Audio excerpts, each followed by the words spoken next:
Li vull demanar primer de tot per aquests controls a ports i aeroports. Se faran pràcticament totes les persones que arribin a l'arxipèlag, que ho va anunciar fa uns dies la presidenta Armengol, i evidentment és una mesura sanitària més que ens ajudarà a gestionar una pandèmia que per moment se complica també. Sí, és una mesura que nosaltres aplaudim. Creiem que hauria estat prudent intentar implementar-la abans, no? Evidentment, l'evolució de la pandèmia no és només deguda a la gent que pugui venir de la península, però és un factor més que en aquest cas nosaltres teníem la sort de poder controlar d'una forma bastant efectiva. I nosaltres vam insistir des de bastant de temps enrere que aprofitéssim quan la corba anava cap avall per fer aquest control, i bueno, s'ha tardat un poc, i ja veurem, ara es posarà en marxa i ja veurem fins a quin punt serà efectiva, perquè no hem d'oblidar que hi ha algunes denúncies de gent que ve de l'estranger i ha entrat per l'aeroport de Mallorca sense cap control. Que aquesta és una altra limitació que tenim, és a dir, podem posar totes les mesures de control social o de distanciament social que vulguem, però realment els mitjans per controlar el compliment d'aquestes mesures doncs, també són limitats. Li poseu qualque emperò a la gestió de la pandèmia que està fent el govern de la senyora Armengol? A veure, jo crec que la gestió del que pot ser atribuït pel govern és relativament correcta. Jo crec que hem tardat a reaccionar en alguns moments. Per exemple, el tema del PCR en origen és una mesura que es podria haver implementat molt abans. Jo crec que d'alguna manera s'ha anat refiant de, per exemple, clar, com que ara no hi ha gaire turisme, bueno, no cal que prenguem mesures per controlar els accessos. Jo precisament crec que és quan la situació és més bona que calia haver pres aquestes mesures, no? Fora d'això, s'ha de reconèixer que el que és estrictament sanitari, és a dir, comunitat autònoma, el que són les seves responsabilitats immediates, atenció sanitària, ha funcionat? Sí. Rastrejadors, ha funcionat? Està funcionant també. És a dir, veiem èxits com a Eivissa, que ha passat d'una incidència molt alta a una incidència molt baixa, i fracassos com Menorca, que estava en una incidència molt baixa i està pujant. I és el mateix govern. Sí, sí. Per tant, jo crec que realment aquí la consciència de risc de la gent, per exemple, a Menorca, hem de reconèixer que hem abusat massa de la sensació de no risc. I probablement això ha favorit conductes més relaxades respecte les precaucions que calia prendre. Això és imputable al govern o no? No, hi ha la dita aquella italiana, no? Piove, porco governo. Porco governo. Quan a Eivissa és gràcies a la gent que ha estat molt responsable. A Menorca és culpa del govern. És difícil saber on s'acaba la responsabilitat del govern i on comencen les responsabilitats individuals. Heu entès l'episodi i la polèmica del Mateu Arfila respecte al canvi del cap de l'UCI, que al final no, que al principi sí, i en totes les manifestacions i protestes que n'hi ha hagut? Heu acabat de lligar els punts? Home, jo l'únic que no entenc és que no hi hagi ningú que hagi assumit responsabilitats. És a dir, jo crec que més o menys tots ens podem imaginar què ha passat. Però algú hauria d'haver explicat oficialment. És a dir, s'ha posat en peu de guerra un hospital, evidentment s'ha traslladat a la ciutadania, que són els usuaris d'aquest servei, que allò no acabava de funcionar com toca, per res. Jo crec que, és a dir, espero que en un termini relativament breu de temps algú assumeixi responsabilitats, perquè el que no té cap explicació des del punt de vista de la bona gestió. Un assumpte que afecta directament als càrrecs de menorquins i menorquines i també de les pitiuses. El famós plus se rebaixa de 22.000 a 18.000, 6.000 diguem fixes i 12.000 que s'han de justificar. Considereu que és una decisió raonable? Sí, crec que és raonable. Hem de clarificar, és un complement per doble residència. La gent diu plus d'insularitat i ho confon amb el que cobren els funcionaris de la península. És un complement de doble residència absolutament necessari. Evidentment, els polítics de Menorca, Eivissa i Formentera han de poder participar dins del govern en peu d'igualtat amb els que viuen a Mallorca, i per això, lògicament, necessiten un complement per finançar-se una doble residència.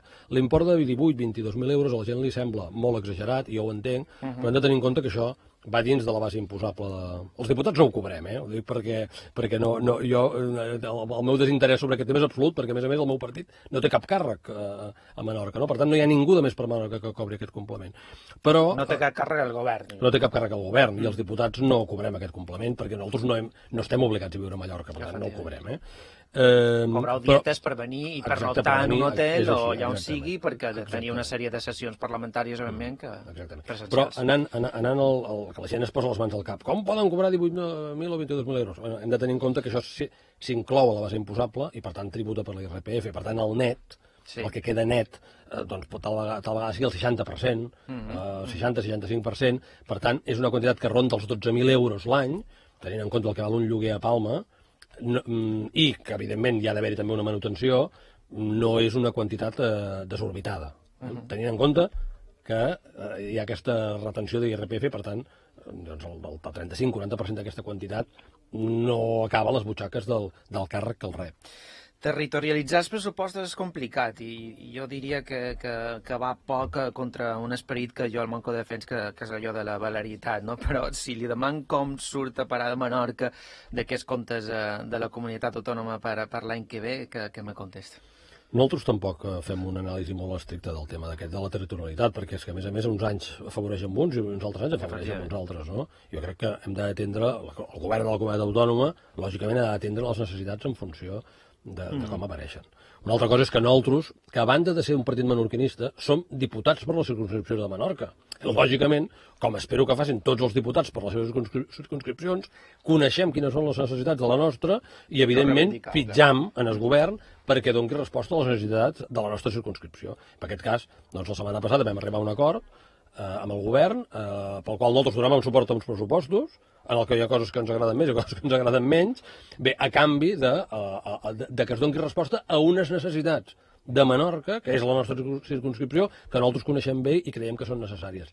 És el govern, que és, com deies tu, de totes les illes, per tant, que ha de pensar en aquest sentit de valeritat, el que ha d'alguna manera ponderar totes les pressions, en el bon sentit de la paraula, que rep dels diputats de les diferents circumscripcions, per arribar a un equilibri. Però vostè han presentat esmenes, evidentment, esmenes que intenten, diguem, granar cap a Menorca, només faltaria, s'han acceptat pràcticament totes. Bé, les més importants. Les més importants. Sí, però n'hem retirat també. No s'ha negociat, clar. Exacte.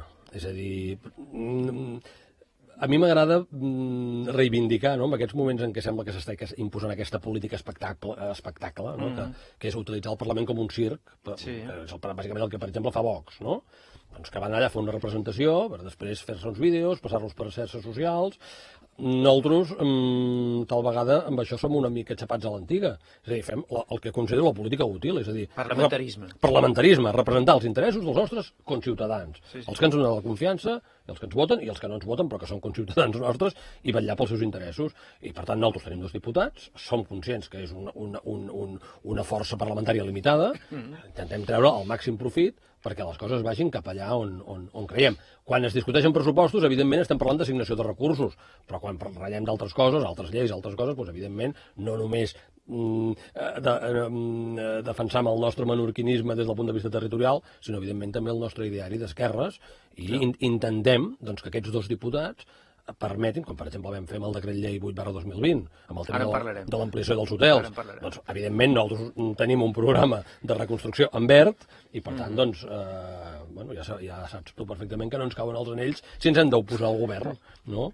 I això és el que vam fer. Aquesta resposta me dona per demanar-li per l'actitud, no sé si dir-li gir de Ciutadans, que ara sí que intenta fer parlamentarisme i diguem negociar diferents aspectes, mesures, fins i tot lleis amb el govern. Se sent vostè còmode amb aquesta actitud? Vull dir, perquè potser sí que més per Mallorca l'incomoda una mica més, no? Aquest acostament, no tant de Ciutadans cap al govern, sinó del PSOE cap a Ciutadans, ja m'entenc. Miri, jo intento, igual que crec que s'ha de fer amb les persones, també amb els partits. A mi, que es pacti amb Ciutadans, em preocupa poc. L'únic que miro és el que es pacta. I jo, les esmenes que he vist que s'acceptaven de Ciutadans, a mi em semblen correctes. És a dir, són esmenes per afavorir sectors perjudicats per autònoms, per la crisi, comerços. I per tant, jo, el que he vist que s'acordava amb Ciutadans, a mi no molesta. I crec, i clar, i si jo estic defensant que s'ha de fer una política útil pels meus electors, entenc que Ciutadans també ho faci, i per tant, i jo crec que a més, que inclús ja estic parlant d'un partit com Ciutadans, que està a les antípodes del que jo defenso en molts aspectes, no? Però jo crec que és l'obligació que tenim els polítics, tant el que està al capdavant del govern com els partits que estan dins del govern, els partits que més o manco donem suport al govern, o altres partits doncs, que estan en vies d'entesa amb el govern, com pot ser Ciutadans. Jo crec que aquesta és l'actitud que els ciutadans haurien de reclamar a tots els polítics, que siguem capaços de posar-nos d'acord en algunes coses, perquè l'oposició per l'oposició a mi em sembla que no respon a les necessitats dels temps. Perquè l'oient i l'espectador se situï, senyor Castells, finalment a Menorca es podrà ampliar la superfície dels hotels fins a quant? 10%. Si el Consell no ho canvia, 10%. Clar, però aquí està el condicional. Sí. Si el Consell no ho canvia, tenim garantia que no ho canviarà. Vos estan allà. Jo crec que no es canviarà. De què depèn, en tot cas, ara mateix? Perquè estem enmig d'una crisi, ja sap vostè que moltes vegades és fàcil... Dependria que hi hagués una majoria en el Consell que estigués d'acord amb un canvi. En aquests moments, jo, pel que sé, evidentment, el nostre partit està a favor del 0%, perquè nosaltres creiem que es pot reactivar la construcció perfectament sense necessitat de consumir superfície. Només amb eficiència energètica. Hi ha milions d'obres, milions i milions d'euros d'obres per fer. Millorar eficiència energètica. Amb un avantatge, que si es millora l'eficiència energètica d'un hotel o d'una vivenda, això és un guany, és a dir, és un estalvi en el llarg termini. En canvi, si amplies la superfície i no et deixen ampliar places, tampoc és un benefici econòmic pels hotels. És a dir, jo crec que en els hotels, i de fet els hotelers ho saben perquè molts ho han fet, molts hotelers han invertit en eficiència energètica. Per tant, jo penso que és la nostra proposta, escolta, en lloc d'afavorir construcció per ampliar, afavorim construcció per eficiència energètica i per estalvi d'aigua. Llavors, tornant a la pregunta que tu em feies, el nostre partit està a favor d'ampliació zero, sé que els altres dos partits que estan dins del govern del Consell Insular, Podem i PSOE, ja els hi anava bé el 15. Per tant, bueno, com a mínim hem aconseguit reduir el 10. I esperem que sigui així. 10 i 16 minuts entrevistant Josep Castells, portaveu de Mesa per Menorca. Lola, pregunta, si vols. Bon dia, senyor Castell. Li volia demanar, el Rafael ha comentat que és molt complicat territorialitzar els pressupostos, que a més mirar-ho bé com vostè diu és en un determinat període de temps, perquè uns anys compensen uns altres. Les decisions també és complicat. Tenen de vegades la sensació que se pren molta decisió des del punt de vista de Mallorca? Sí, a veure, sí, i és normal, però també jo veig que els governs estan molt amatents, evidentment, a que els diputats de les diferents illes no aixequem la veu. Per tant, jo crec que evidentment, és innegable, hi ha aquesta visió, però bueno, jo crec que es va compensant. Ferran, preguntes. Després vaig a tornar a tu, Lola. Sí, no, vostè més o menys donava un aprovat a la gestió sanitària d'aquest govern. Clar, però la gestió econòmica d'aquest govern, què n'opina d'aquesta? A veure, ara els governs estan transitant per una línia molt estreta, que per una banda té un precipici, que és la pandèmia, i per una altra té un precipici, que és la crisi econòmica. No? Dic que estan caminant per aquesta retxa tan estreta, perquè d'una banda reben moltíssimes pressions, que tots ens queixem, per al toc de queda, per les restriccions, etc. I llavors el govern es deixa influir per aquestes pressions, perquè lògicament tots els governs, un govern democràtic és normal que es deixi influir per les pressions. Aleshores, a la que es relaxen les mesures, clar, veiem com creix la pandèmia. Per tant, és difícil separar, és a dir, avaluar quina és la valoració del govern en matèria econòmica sense tenir en compte que, clar, que evidentment hi ha l'altra banda del precipici, no? Sí. Llavors, anant a la resposta, clar, jo crec que bàsicament el que tothom veu que no es pot fer és obligar a la gent a morir-se de gana i no compensar-los de cap manera. No? I se'ls compensa? Clar, no, el govern autonòmic no els compensa perquè el govern autonòmic no té capacitat per compensar-los. El govern autonòmic, clar, tenim un deute absolutament disparat i, per tant, fer el que caldria fer és que no només Illes Balears, és que ni tan sols Espanya. Malauradament, és un país que tingui capacitat per fer-ho. Ara, a Alemanya ja diuen que la segona tanda, perquè clar, Alemanya està anant cap al tancament total, és a dir... Com van ser els centres educatius. Exacte, preparem-nos. Allà ja veuen que no podran donar el suport a les empreses que van donar la primera onada. Clar, si Alemanya no pot, doncs nosaltres tampoc. Llavors, única solució, permetre que la gent obri. Clar, si la gent obri, ja sabem quins riscos tindrà. Per tant, és una equació de molt difícil solució. Abans de tornar a Lola, li volia demanar també per la llei de la reserva de la biosfera, una qüestió cabdal per a Menorca, en quin punt està, saben quina dotació aproximada tindrà? A veure, des del punt de vista pressupostari no sabem quina dotació tindrà. Hi ha un avantprojecte de llei, aquest avantprojecte encara s'ha de debatre en el si del Consell Insular i enviar-lo al Parlament perquè s'aprovi. Llavors, serà, a veure, una eina fonamental. Jo crec que, clar, quan es va donar l'etiqueta de reserva de la biosfera l'any 93, fins ara, hem hagut d'esperar tots aquests anys perquè comencem a veure l'important que és ser una reserva de la biosfera. Jo crec que amb tota la problemàtica del canvi climàtic, amb tota la problemàtica de la crisi sanitària i que, per tant, d'alguna manera s'ha posat en valor tots els temes relacionats amb la qualitat de vida, amb el de viure en un lloc tranquil, de viure en un lloc fins i tot apartat, no? És el moment oportú. Tant de bo haguéssim sigut capaços de fer-ho abans, però com a mínim ara crec que arribem al moment de poder fer una llei que permeti que Menorca tingui una sèrie d'excepcions que li permetin avançar en aquest model de sostenibilitat, que després pot ser un exemple a seguir, evidentment. Lola, més preguntes? Volia demanar-li en relació a una cosa que ha dit que havien comentat ja en el programa, i és que no tenim doblers. I clar, el marge és petit perquè estem molt endeutats, tant a nivell balear com a nivell nacional. Segur que no se pot fer res, perquè fa poc estaven sentint a representants del teixit empresarial angoixats demanant unes ajudes. No se pot recol·locar d'alguna manera els recursos, o és el que s'està intentant però sembla que no arribem de cap manera? Home, evidentment s'està intentant i bàsicament ara el que pot fer el govern és donar avals, que els avals són una arma de doble tall, perquè afavoreixen que les empreses no tanquin, però clar, també va ampliant el deute de les empreses. Ara estem en una situació absolutament extraordinària que el que hem d'intentar és que resisteixi al màxim del sistema econòmic fins que arribi una solució i que aquestes vacunes comencin a fer retrocedir la crisi sanitària. Jo crec que probablement, després de la tempesta, probablement caldrà pensar en mesures per condonar, és a dir, cremar deute públic i també cremar deute privat, perquè el deute acumulat serà tan gran que, clar, tal vegada hi haurà empreses que no hauran hagut de tancar perquè hauran anat tenint benzina, en el sentit que hauran anat tenint líquid, però seran incapaces de tornar-lo. Per tant, jo crec que a cada moment estem prenent les mesures que es poden i no tinc cap dubte que quan passi la tempesta hi haurà d'haver-hi un replantejament de què es fa amb tot aquest deute acumulat. Tarifes planes, bitllets subvencionats, declaracions de servei públic, com solucionen el tema de la connexió aèria de Menorca? Nosaltres estem convençuts que la solució és l'obligació de servei públic, perquè, diria, tothom en surt beneficiat, menys les companyies aèries. Passa que ara estem en una situació tan extraordinària. No, ho dic perquè és que ara les companyies aèries surten extraordinàriament beneficiades del descompte de resident sense obligació de servei públic.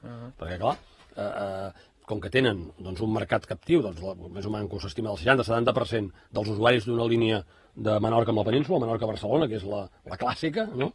El 70% tenen un descompte, estan bonificats al 75%. No cal ser doctor en economia per saber que si tu bonifiques un producte al 75%, automàticament puja el preu d'aquell producte. Clar, evidentment, molta més gent que té aquesta bonificació el compra. Jo, perquè us feu una idea, el mes de juliol, que vaig haver de tornar a Menorca en barco un parell de vegades, perquè no hi havia avions. Jo, a banda del descompte de família de resident, tinc el descompte de família nombrosa, que per anar en barco és un 20%. Clar, jo pagava 6 euros d'un bitllet que en val 120. Clar, qui pagava la diferència? L'Estat. Quan dic que tots surten beneficiats, vull dir, la limitació de preus, la limitació de preus, sobretot el que faria seria alleugerir la pressió sobre les arques públiques i a les empreses els hi continuaria sortint rendible.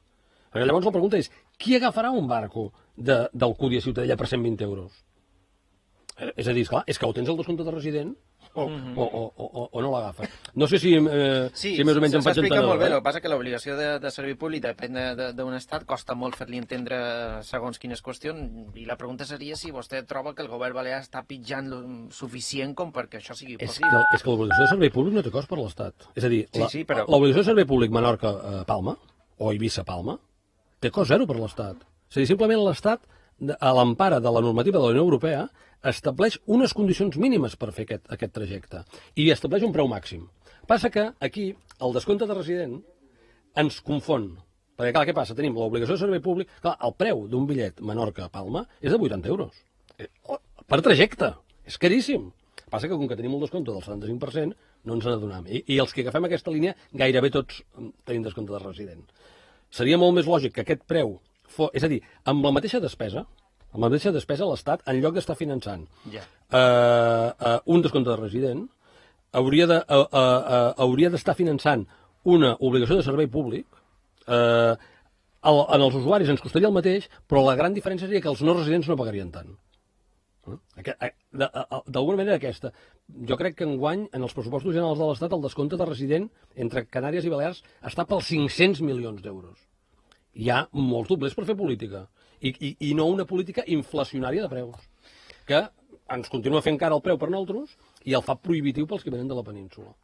Ferran, més preguntes? Sí, jo tinc una pregunta que ja li he fet a la presidenta o la vicepresidenta dels hostalers, i com en sortirem i com no n'hauríem de sortir d'aquí, aquí a Balears, d'aquesta crisi? Vull dir, que veu des de la seva formació que feim malament per no aprofitar aquest terrabastall, o si realment no hi tenim res a fer i l'únic que poden desitjar és tornar a estar tan fotuts com abans. No? A veure, jo crec que la primera lliçó, evidentment, és que la nostra economia és molt fràgil davant d'algunes circumstàncies inesperades.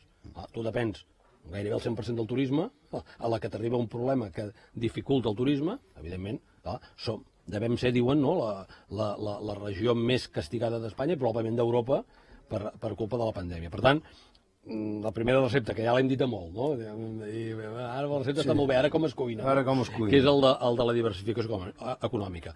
Com n'hem de sortir d'aquí? Jo crec que amb més sobirania. I quan dic més sobirania no estic parlant dels referèndums d'independència, però estic parlant de la sobirania alimentària, per exemple. És a dir, Menorca, que és un territori relativament sobirà des del punt de vista alimentari, doncs, és un element que amb crisis com les que estem vivint és important. Sobirania energètica, que no ho som gens. Som la regió d'Espanya amb menys potència instal·lada d'energies renovables. Hauríem de ser sobirans energèticament. El model turístic també hauríem de ser sobirans. Per exemple, jo crec que aquí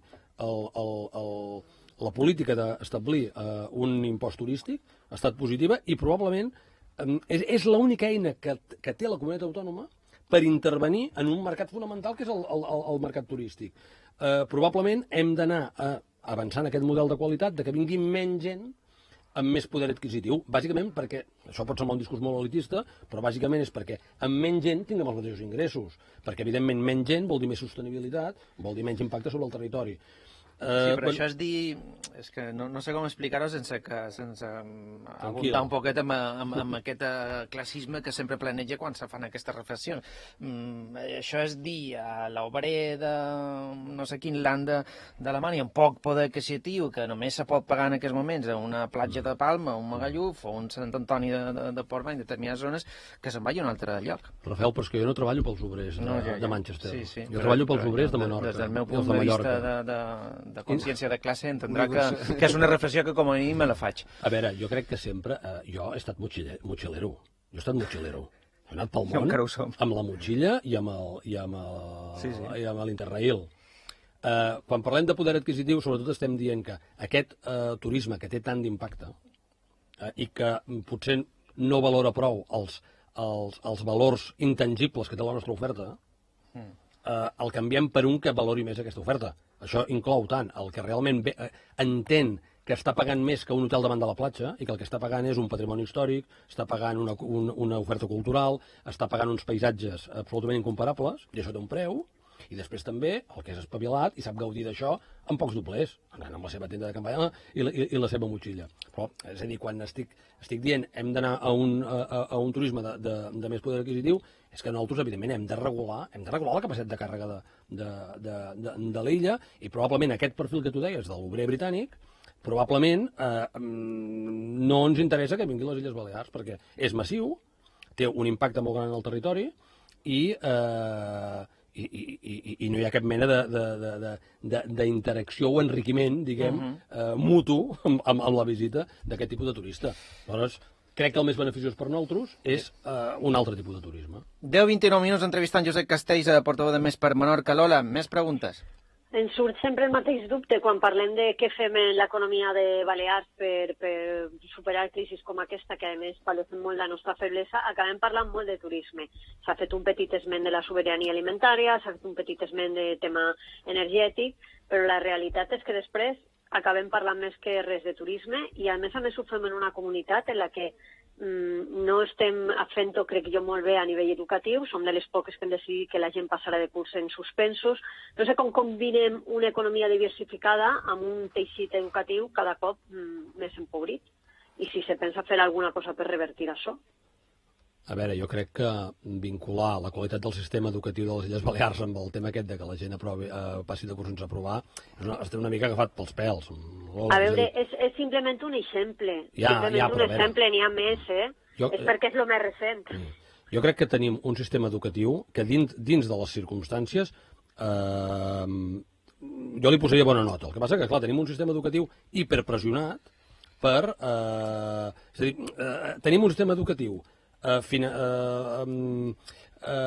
molts problemes de finançament i que ha de respondre a una gran demanda, sobretot i ara perdona que torni al mateix tema, de tota una col·lectiu que ve atret pel turisme, amb sous molt baixos i que malauradament poden contribuir poc al sosteniment dels serveis públics que consumeixen, i clar, tenim doncs, sobretot a Eivissa, no? Aquest problema afecta sobretot a Eivissa i també algunes zones de Mallorca, doncs, clar, una demanda d'escolarització galopant en què ens està obligant doncs, cada vegada a invertir més diners fent noves escoles i aquest esforç és molt difícil de sostenir amb l'estructura, que a vegades hem de parlar d'això, amb l'estructura dels ingressos fiscals que tenim. Per tant, de gent amb rendes prou altes per poder sostenir aquest sistema. Perquè, clar, quan renda més alta, més contribució es fa.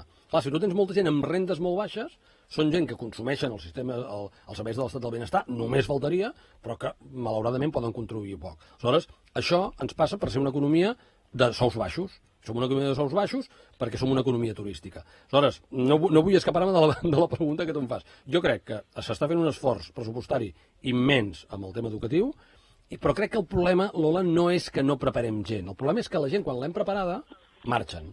Marxen perquè com a gent preparada no tenen places de treball qualificades que obeeixin a les seves expectatives professionals. Aleshores, en aquest moment estem fent el pitjor negoci possible, que és importem mà d'obra poc qualificada i exportem mà d'obra qualificada, que ens costa més o manco. Un estudiant d'ESO ens costa 5.000 euros cada curs. Clar, però coincidim en que si tinguéssim una economia amb més projectes d'innovació energètica, tecnològica, innovació a nivell de producció agroalimentària, no ens aniria una mica millor? Perquè, clar, és que a mi...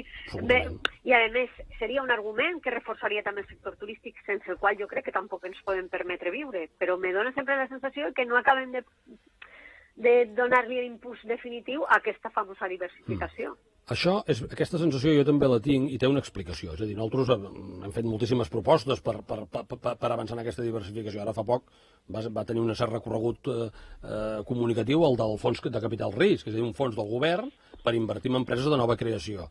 Què passa amb aquest tipus d'iniciatives? Que és la creació d'empreses no és o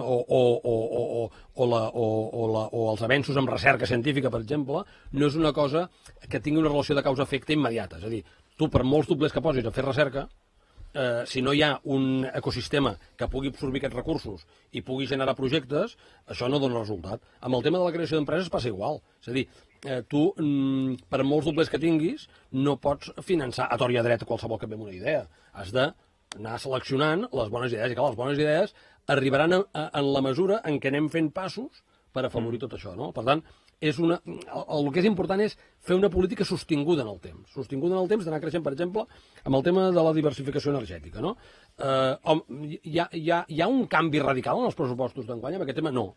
Hi ha un petit canvi. Per què? Perquè si ara dotéssim aquestes partides de molts milions d'euros, seríem incapaços d'executar-les. Per tant, cal anar fent de forma progressiva i de forma sostinguda. Normalment tots els països que han fet grans avanços en matèria de recerca, en matèria d'innovació, són països que han estat 30 anys fent aquestes polítiques. Nosaltres hem començat a fer-les fa 4 dies. El que hem de fer és anar mantenint aquest esforç de forma permanent. Darrera pregunta, Ferran. Sí, aquest cap de setmana el món sobiranista mallorquí, sobretot, ha estat remogut en la història de la proposta de Més per Mallorca de fer part d'una confederació, unió, federació, d'un projecte estatal, no? Anar a fer un partit estatal. Des de Més Menorca, com ho veus? Bé, nosaltres creiem que cal col·laborar a nivell estatal. De fet, juntament amb Més per Mallorca, estem dintre del que seria el fòrum aquest del Tinell, no? Amb tots els partits sobiranistes, totes les fundacions dels partits, estem també en un fòrum sobiranista. Això és una col·laboració, no és una estructura electoral. A veure, jo crec que aquí estem per trobar solucions pràctiques. No? Llavors, tot el que afavoreixi que el sobiranisme de les illes pugui tenir veu a Madrid s'ha d'estudiar. Jo no veig que crear un partit d'àmbit estatal faciliti la consecució d'aquesta finalitat, però estic oberta que me'n convencin. Josep Castells, portaveu de Més per Menorca, moltes gràcies. Gràcies per estar aquí.